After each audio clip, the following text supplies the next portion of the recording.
Mengenai Genus ini. Genus itu sejarahnya sebetulnya kan elektronik nus ya. Elektronik nus, hidung elektronik. Nah, yang membuat itu adalah Profesor Kuat. Beliau adalah dosen di UGM. Yang kita lakukan adalah sebetulnya kita itu meneliti sensor bau. I see. Sensor bau. Jadi hidung itu kita emulasikan, kita membuat sensor yang bisa mencium bau. Itu risetnya ada di Kyushu University waktu itu. Ya, Assalamualaikum warahmatullahi wabarakatuh. Kita datang lagi di Ngobrol Penting Gak Penting. Kali ini dengan bintang tamu yang spesial, yaitu Prof. Eko Fajar. Nah, saya belum profesor, orang swasta nggak pernah profesor. Kan sudah setara profesor ini ilmunya. Ya, ini Prof. Eko Fajar ini dulu saya kenal sebagai, ya bahkan bukan cuma saya, banyak yang mengenal dan bahkan sudah diakui oleh publik ya sebagai bapak chipnya Indonesia. Ya, bahkan tahun 2010 itu kalau teman-teman pernah baca berita, nanti bisa kita kasih linknya di YouTube kita. Itu menerima penghargaan Habibie Award ya sebagai yaitu kontribusinya terhadap industri chip di Indonesia. Nah, waktu itu saya ingat betul ya kutipannya bahwa Prof. Eko Fajar ini di tahun 2010. Jadi Prof. Eko Fajar ini tahun 2010, saya ingat sekali ya, setelah beliau dapat Habibie Award ini, beliau bilang dalam 5-10 tahun ke depan, ya, industri chips Indonesia itu akan berkembang pesat gitu. Nah, ini udah tahun 2020, artinya udah 10 tahun dari tahun 2010, tapi malah Prof. Eko Fajar justru viral karena satu hal yang lain ya.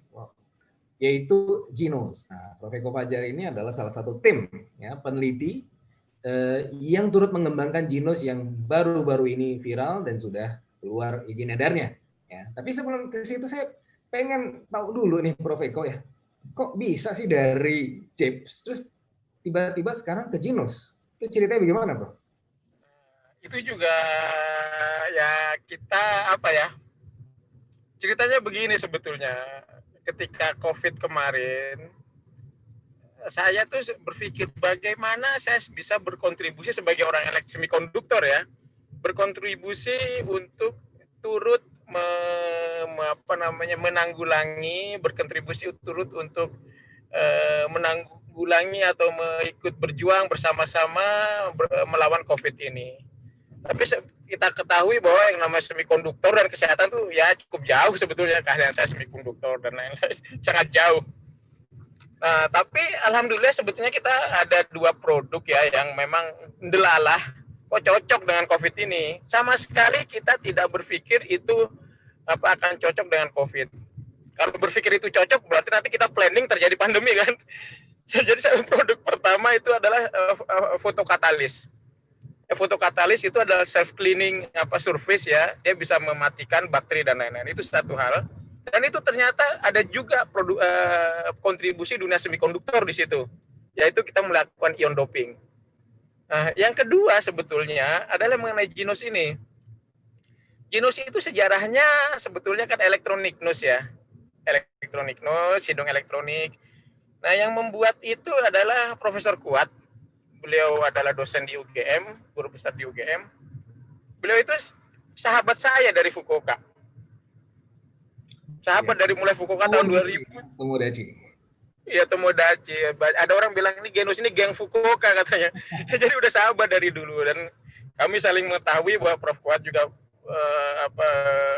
Kuat itu riset di bidang sensor, dan dari dulu kita tahu bahwa sama kita di orang semikonduktor. Kita orang semikonduktor kita. Itu jauh banget bisa sampai ke Genus ini. Genus kan kesehatan. Jadi, iya, nah apa yang kita lakukan adalah sebetulnya kita itu meneliti sensor bau. I see. Sensor bau. Jadi hidung itu kita emulasikan, kita membuat sensor yang bisa mencium bau. Itu risetnya ada di Kyushu University waktu itu. Nah, itu kalau di sana itang, jadi elektronik tang. Dia bisa itu aplikasinya untuk melihat apakah untuk wine, untuk sake dan lain-lain, untuk menentukan ini kualitasnya gimana. Jadi itu kita melakukan sensor indera yang bisa secara ekosistem semikonduktor bisa memimik, meniru indera manusia. Nah, salah satunya adalah electronic nose itu. Nah, electronic nose itu Pak Kuat sudah meneliti dari tahun 2009 dan aplikasinya sudah untuk tuberkulosis dan lain-lainnya. Nah, ketika Maret tahun ini kita tidak tahu itu ini bisa buat mengendus COVID, karena pada waktu itu kita nggak tahu apakah si COVID ini mengeluarkan bau yang spesifik. Nah, itulah mulai awal mulanya kita meneliti itu, Bro. Jadi kita meneliti, oh di COVID ini setelah kita lihat melakukan pre-indication, kayaknya ngeluarin bau ini ya terhadap 63 pasien. Kita melakukan mapping dan lain-lain, oh bau nih kayaknya. Nah, dari situlah muncul kita melakukan riset dan lain-lain. Nah, waktu itu kira-kira bulan Maret, April itu ya. Nah, waktu itu saya kontak Prof. Kuat. Pak Kuat juga kontak saya, nih kita lagi membuat ini. Yuk Pak Kuat, kita ketemu. Saya ke Jogja. Terus kita, oh ini yang ini jadi kayak gini-gini nih, kira-kira aplikasinya begitu. Terus saya bilang ke Pak Kuat, ini barang mau dibawa kemana? Saya tanya. Wah, nanti kita jadikan paper, ini kan yang baru, kata dia. Oke, paper. Lalu saya tanya, ini harga jualnya berapa? Langsung kan saya orang industri, saya langsung nembak harga jual berapa. Wah, bingung kan langsung harga jual. Terus lalu, oke, harga per tes berapa? Sebagai researcher memang berat ketika ditanya begitu. Lalu saya bilang, oke Pak Kuat, target saya adalah segini harga dan harga alat segini, dan target dalam 1 tahun harga alat harus sebegini. Nah, mulai itulah saya masuk untuk menghilirisasi hasil riset itu sampai mass production. Itu kira-kira background-nya. I see. Ini menarik ya, Prof. Eko. Biasanya, ini saya sebagai ekonom ya, jadi untuk alat sampai mencapai level skala ekonomisnya itu kan butuh waktu ya. Nah, ini sebenarnya kalau kita lihat kemarin kan harga yang terpublish antara 15 sampai 25 ribu rupiah per tes. Nah, ini kan cukup disrupsi rapid test yang selama ini ada gitu kan. Tapi kok bisa langsung mencapai skala ekonomisnya? Kok bisa sampai semurah itu? Padahal kan kalau misalnya setahu saya dalam tahap pengembangan, apalagi dalam project awal, itu pastinya mahal. Tapi kok ini bisa langsung murah, Prof. Eko? Ya, jadi itulah sebetulnya mungkin salah satu kunci bahwa kolaborasi antara akademisi dan dalam hari ini industriawan yang memang menitik beratkan pada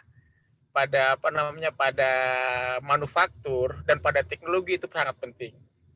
Gina, ini kita sama nih sebetulnya nih ya. Kita tuh orang semikonduktor, orang IT gitu ya. Orang IT itu Google, orang semikonduktor kalau kita lihat misalkan Intel dan lain-lain. Kita tuh orang receh. Orang receh, maksud orang receh itu apa? Kita orang semikonduktor yang namanya ngitung beneran. Itu 1 rupiah, 2 rupiah tuh kita hilangkan sedikit-sedikit. Begitu juga Google. Google itu kan sekali search dia berapa untungnya? 0,00 berapa dolar kan? Nah, dari situ saya bilang untuk mencapai, saya bilang saya akan memberi target harga. Terus terang saya bilang ke Pak Kuat, target harga testing saya tahun 2021 akhir harus di bawah 10 dolar. 1 dolar. 10.000 rupiah target saya.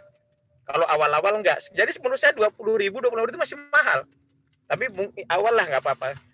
Target saya segitu. Nah, apa yang kita lakukan? Kita mulai planning bagaimana mencapai target itu. Pemilihan teknologi, pemilihan bahan, pemilihan mekanisme peniup, dan lain-lain secara detail kita teliti. Bagaimana kita bisa mencapai target harga tersebut. Jadi kita sangat detail itu. Dari mulai, jadi ketika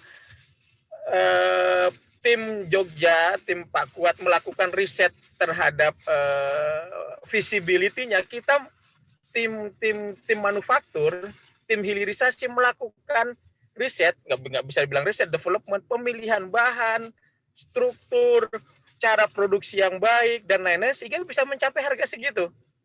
Nah, itulah dari awal, jadi kita paralel tuh. Gitu kira-kira semua cerita di belakangnya tuh.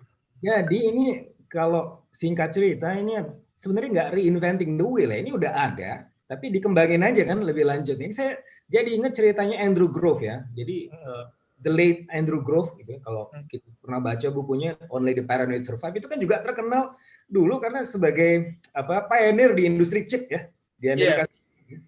Dan ya pada akhirnya dia bisa menjadi businessman unggul, dan kemudian ya ada satu hal yang saya tangkap dari dia.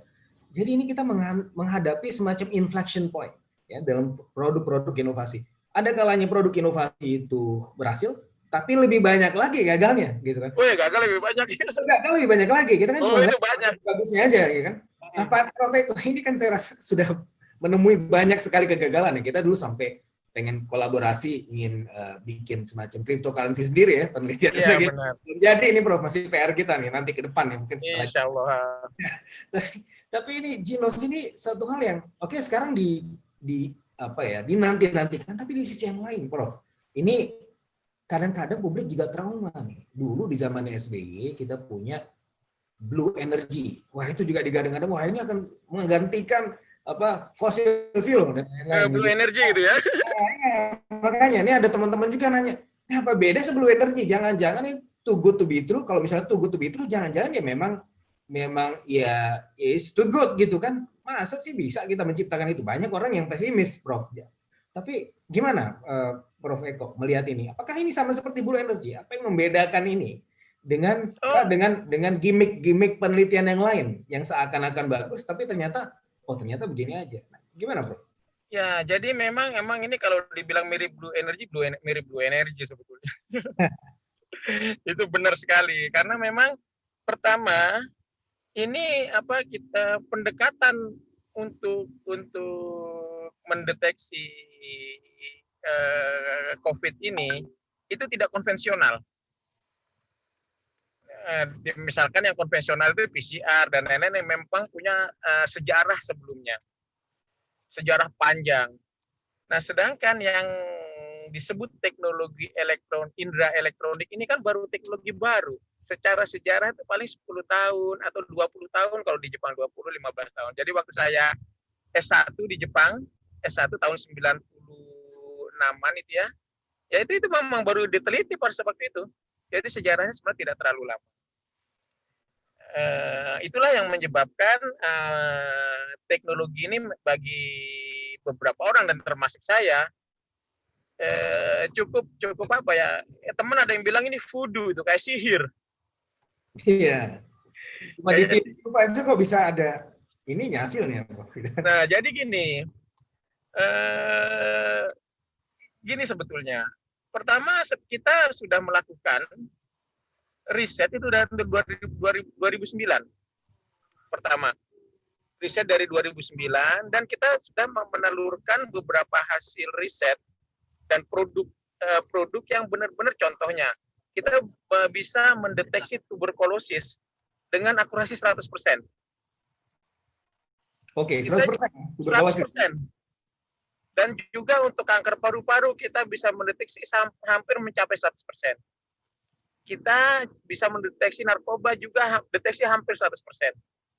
Nah, dari situ kita mulai mendapatkan keyakinan bahwa teknologi ini memang bisa, AI dan sensor jika digabungkan bisa menjadi suatu hal yang baru. Nah, itu sebetulnya yang hal yang barunya, yang mungkin bagi beberapa orang too good to be true. Namun ada namunnya ini. Kita pun harus tahu keterbatasan teknologi ini. Teknologi ini adalah pendekatan secara statistik. Jadi apa yang kita lihat secara statistik, nah kalau orang ekonom tahulah, ini secara makro, seperti ini tendensinya. Kalau secara makro tendensinya seperti ini, kemungkinan akan seperti ini secara makro. Tapi itu akan berlainan ketika kita melihat secara mikro. Jadi misalkan ekonomi bagus begini. Terus ditanya, ekonomi yang bagus yang mana? Atau apakah warung itu bagus? Nah, itu kita ketika melihat secara mikro, teknologi ini punya kelemahan di situ. Nah, kalau secara mikro, jadi misalkan ditanya, partikel apa sih sebetulnya yang Anda deteksi? Nah, itu tidak bisa dijawab oleh teknologi ini. Tapi kita secara makro bisa lihat, interaksi partikel, interaksi ini itu bisa dideteksi dengan AI bahwa ini terjadi kecenderungan seperti ini.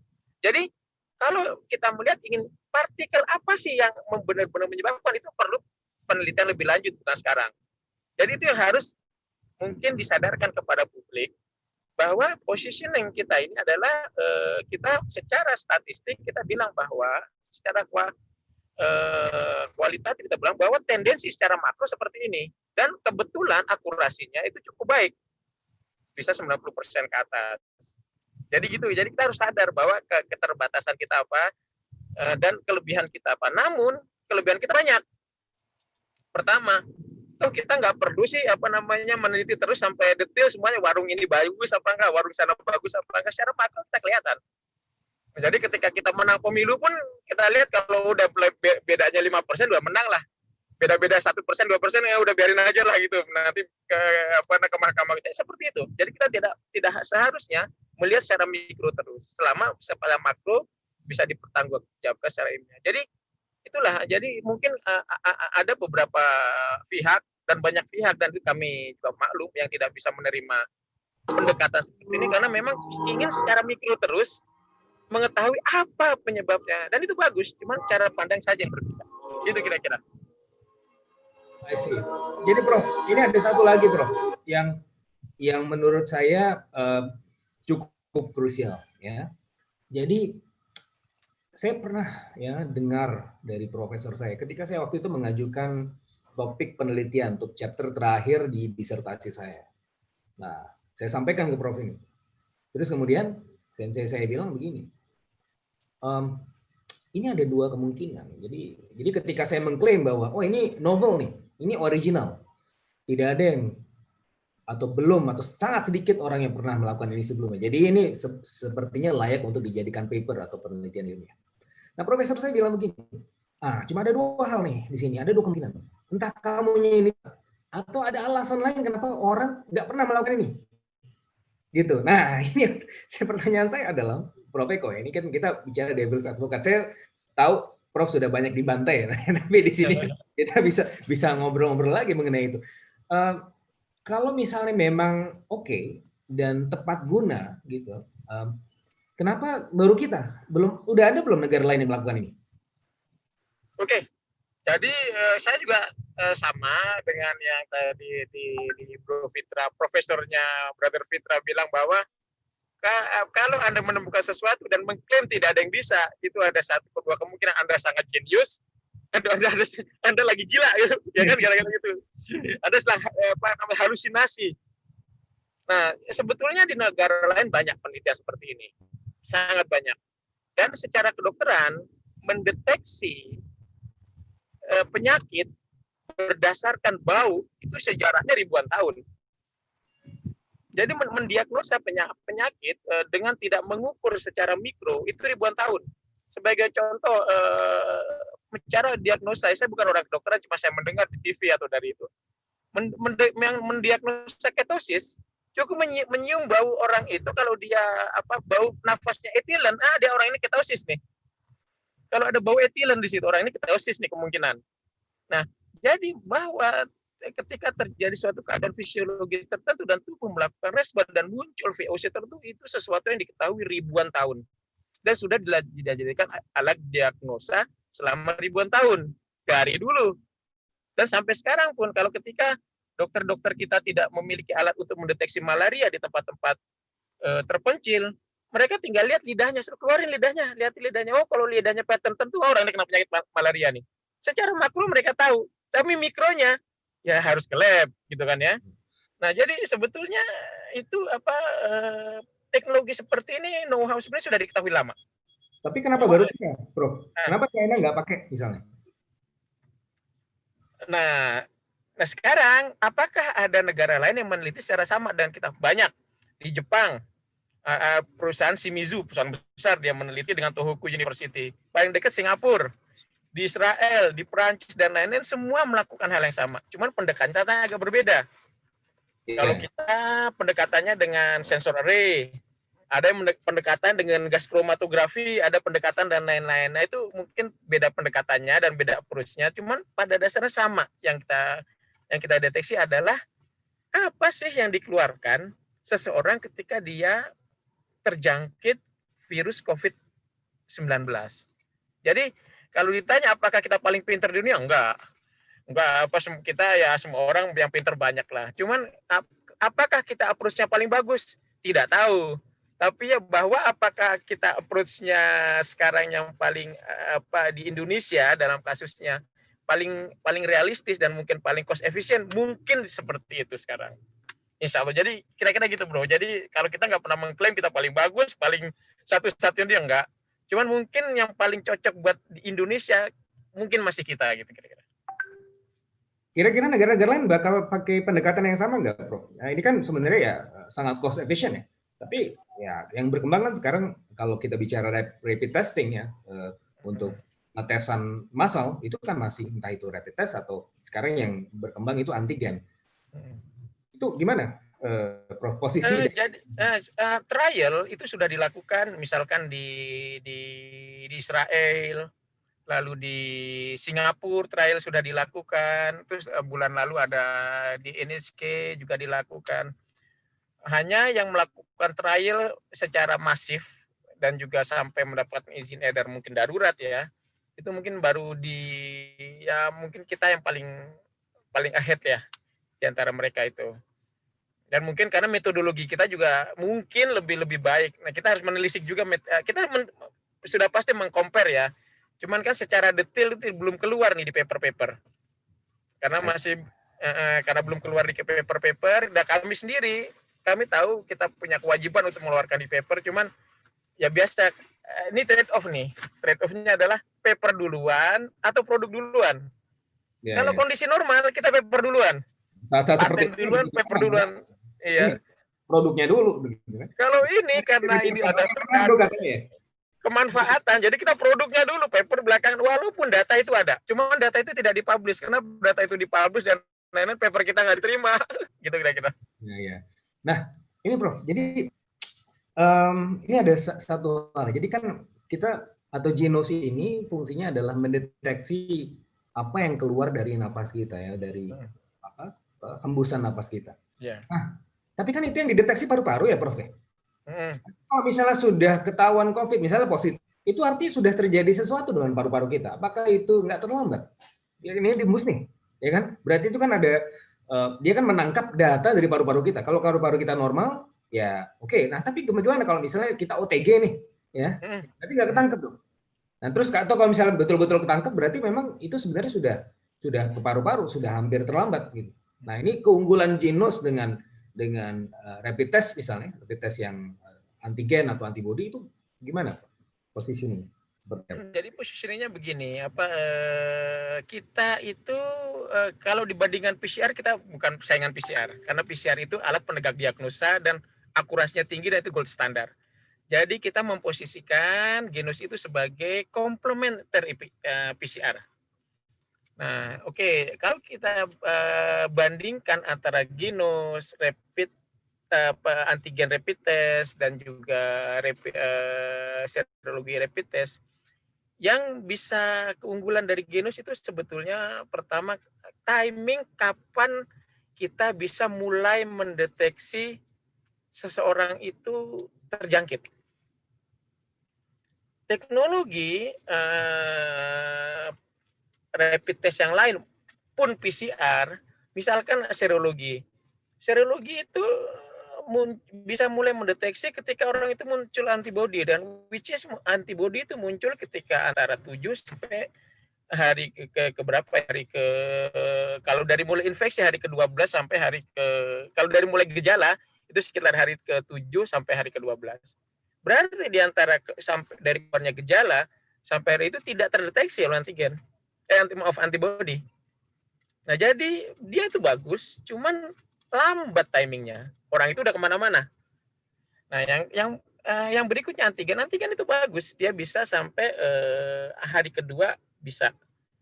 Cuman ada permasalahan di antigen, yaitu sama dengan antibody. Kalau virus loadnya kurang besar, maka dia agak sulit juga mendeteksi. Nah, PCR sebut sama. PCR itu kalau virus loadnya kurang besar, dia fast negatifnya tuh banyak. PCR itu menurut data penelitian mulai bisa akurat dari mulai hari keempat atau hari kelima dari mulai infeksi. Misal infeksi hari ke-0, berarti hari keempat, hari 5 itu udah mulai akurat. Sebelumnya dia tidak bisa deteksi. Nah, genus itu mulai dari hari kedua. Jadi orang-orang yang OTG itu sangat bisa itu dengan genus. Jadi kita window orang itu untuk menular itu cuman 3 hari ya, 0, 1, 2 itu kira-kira. Berarti belum sampai fase yang sangat terlambat ya, Prof. Bahkan ya, early indicator aja, meskipun sebenarnya tidak ada masalah dari paru-parunya, OTG tadi ya, tidak sesak, tidak, tetap masih bisa ditangkap ya. Nah, benar. Justru kita yang ingin kita tangkap itu adalah si OTG ini. Karena OTG ini yang menyebarkan sebetulnya. Kalau orang udah muncul gejala, dia udah sakit, ya mungkin dia akan melakukan isolasi, akan ke rumah sakit. Nah, OTG ini nih yang apa, dia kemana-mana menyebarkan. Itu yang ingin kita tangkap sebetulnya. Ya, OTG ini sebenarnya yang lebih membahayakan. Saya ini selama WFH nih, work from home ini diselingi dengan nonton Netflix, drakor gitu ya. Saya nonton film Kingdom. Nah, di film Kingdom ini kisahnya tentang zombie lah ya.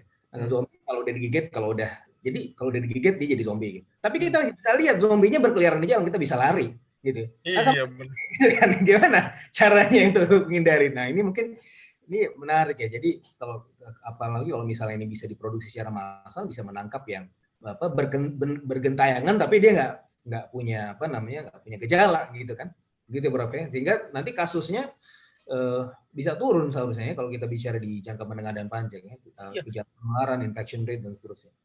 Nah, Prof, ini ada dua yang terakhir mungkin ya.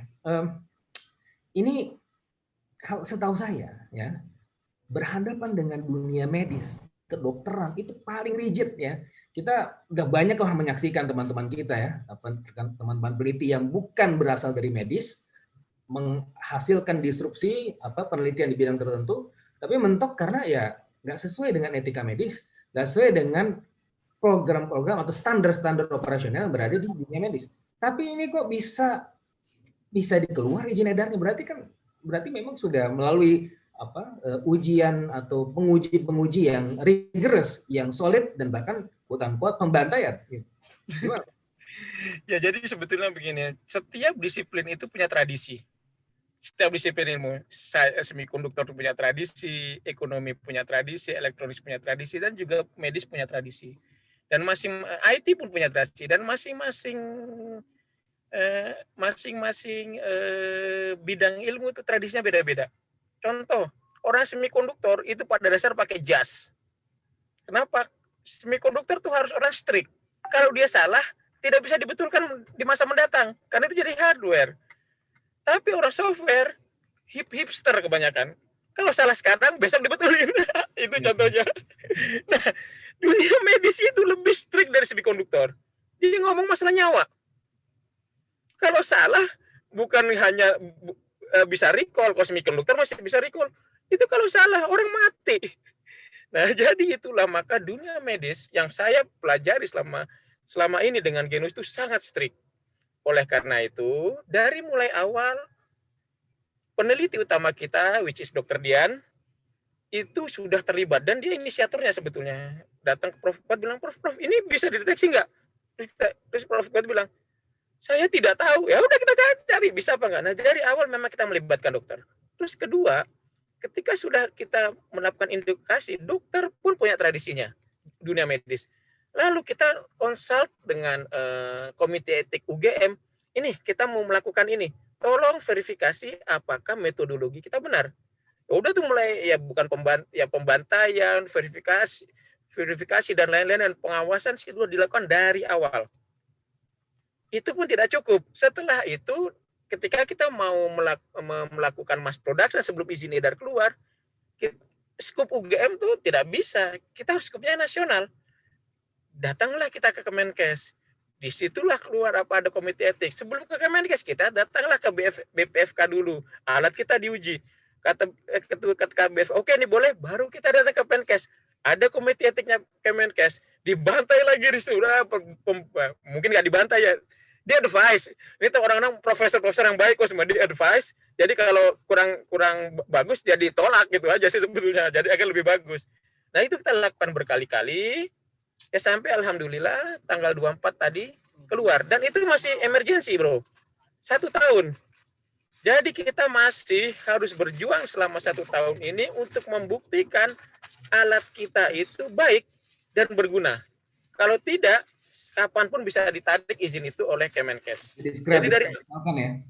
Nah ini kan yang menarik juga, Prof. Ini kan basis datanya AI ya. Jadi kita mengelola data ya. Tadi seperti yang saya disampaikan oleh Prof. Eko, ini kan data statistik yang kita olah. Nah, apakah data statistiknya sudah memadai sampai memang akurasi sampai 90% itu, ataukah ini akan terus belajar ya setelah ini semakin viral, semakin banyak penggunanya, apakah kondisi false positif atau false negatifnya semakin kecil? Ya, jadi kalau dari data yang kita sekarang, kalau di persyaratan keluarnya izin edar sekarang yang diawasi oleh Komite Etik Kemenkes, itu memang harus ada beberapa syarat ya agar secara statistik itu memadai, seperti harus triple blind, multi center dan lain sebagainya. Ada beberapa syarat banyak, cara ciri-ciri pasien yang boleh harus di cover itu seperti ini dan lain-lain. Nah itu detailnya tuh orang kedokteran yang lebih ahli lah daripada saya. Saya nggak mau masuk ke dalam situ. Bahwa intinya cara samplingnya, bagaimana samplingnya, cara proses datanya dan lain-lain itu memang harus melakukan prosedur-prosedur yang tertentu yang sesuai dengan kaidah-kaidah di kedokteran. Nah, terkait AI-nya sendiri sampai sekarang yang kita keluarkan memang seperti itu, data yang sesuai dengan data yang diminta oleh Komite Etik yang mengawasi kami. Namun karena tahu ya AI itu belajar terus ya, dan kita ya ini sebagai informasi juga, ketika kita menjual Genus ke siapapun sekarang, kita selalu bilang ada konsen bahwa dia mau memberikan data ujinya ke kita. Satu, untuk memperbaiki Genus, jadi which is nanti akan memperbaiki juga performa seluruh Indonesia. Yang kedua ya agar nanti semua orang bisa mendapatkan kemanfaatannya. Nah itu sudah benar tuh, ini otaknya akan diupdate terus, dan mungkin di masa mendatang akurasinya tuh kami cukup firm, makin lama makin naik. Dan walaupun ada virus baru tuh akan bisa insya Allah mendeteksi, asal selama di pernapasan gitu kira-kira. Ya, ini yang terakhir, Prof. Ini kan banyak yang tertarik juga ya. Saya banyak juga setelah saya kasih tahu kalau wah ini teman saya ada terlibat juga nih di Project Genus, Prof. Eko Fajar. Nah, banyak juga nih ternyata emak-emak yang tertarik, Prof. Eko. Karena kan emak-emak ini kan sekarang sudah rempong, repot banget ngurusin anak-anaknya ya. Benar. Ya? Jadi kalau seminggu 2 minggu nggak apa-apa lah, ini 1 tahun gitu kan harus online, dan sementara kan banyak juga yang dikerjain. Di satu sisi takut kalau sekolahan dibuka, di sisi yang lain repot kalau terus di rumah. Nah ini kan sebenarnya menawarkan sesuatu gitu. Nah kemarin ada pertanyaan dari saya, ini bisa nggak kalau kita beli perorangan, atau misalnya ada kelompok organisasi misalnya di sekolahan nih pengen beli, atau perorangan pengen beli, itu mau beli kemana, Prof? Oh, itu bisa sangat bisa. Jadi mungkin kalau untuk perorangan dan lain-lain mulai kita akhir Januari atau awal Februari ya. Karena secara prioritas produksi ya, kita tetap mengalokasikan kepada Vaskes, Fasum, dan pemerintahan. Nah, ketika itu terpenuhi, kita akan melakukan distribusi ke private dan juga perorangan. Nah, itu mungkin akhir Januari atau awal Februari ya. Nah, bisa sekarang, untuk sekarang saat ini karena masih kebanyakan untuk pemerintahan masih lewat UGM, PUI. Kita konsorsium, ada PUI, nah lewat situ. Tapi nanti di masa mendatang akan ada distributor atau retailer yang ditunjuk yang kita secara perorangan bisa beli di situ. Dan tinggal nanti kontak saya aja, nanti kita akan perkenalkan. Oh, silakan beli di sini, silakan beli di sini, dan tujuan kita adalah mengcover seluruh Indonesia sebisa mungkin. Siap, ini mantap sekali, Prof. Nah, ini tapi ya sebelum saya tutup nih, tapi ada satu pertanyaan yang siap. Ini apa, boleh jawab boleh nggak? Jadi ini, kok jauh amat, Prof, ke UGM? Kan kenapa nggak di UI aja sih? Padahal kita sama-sama orang Depok ya. Sering ketemu di Depok gitu kan, kita ketemu lari bareng di UI. Lah tapi kenapa nggak di sama UGM? Kenapa nggak sama UI? Jadi sebetulnya saya tuh kerjasama dengan UI itu juga sudah melakukan. Sama kita dengan Profesor Anas melakukan, terus lalu kita melakukan development juga dengan Profesor Kalamullah Ramli. Jadi kami itu ahli kami adalah melakukan hilirisasi. Hasil riset yang telur emas riset ini, telur angsar emas riset ini akan kita telurkan dan kita buat banyak. Itu keahlian kami. Nah, itulah yang kami berkolaborasi dengan ya salah satu sekarang kebetulan UGM ya untuk melakukan hal itu. Tetapi sekarang kita juga sedang melakukan hal yang sama dengan Profesor Anas, UI. Nah, jadi dalam waktu dekat ini bahkan sudah keluar sebetulnya hasil kolaborasi dengan UI akan ada itu lagi, tapi tidak terbatas hanya pada COVID. Tapi harus lebih viral dibandingkan dengan Genos ini. Nah, ini Genos ini kami juga heran ini kenapa bisa sampai viral, sampai kami pusing karena viral ini. Nanya terus ke WA ke saya itu. Siap Prof, ini sekali lagi selamat ya, sudah keluar izin edarnya, berarti ya seharusnya sudah lewat proses yang sangat rigorous. Iya. Tentunya masih banyak yang melakukan itu wajar gitu kan, karena ini baru, binatangnya juga baru. Iya, wajar. Prof ini ya sedikit banyak kita bisa lebih tentram lah ya, dan ya ini adalah disrupsi, ini adalah inovasi karya anak bangsa yang kalau saya sendiri sangat support gitu, apalagi sudah mengenal Prof Eko sudah sejak lama ya, dari tahun 2010 2011. Ya, kita haji sama-sama ya. Haji bareng gitu ya Prof. Oke Prof, selamat sekali lagi dan hati-hati di jalan ya. Ya, terima kasih. Dan sukses selalu. Insya Allah. Assalamualaikum. Waalaikumsalam warahmatullahi wabarakatuh.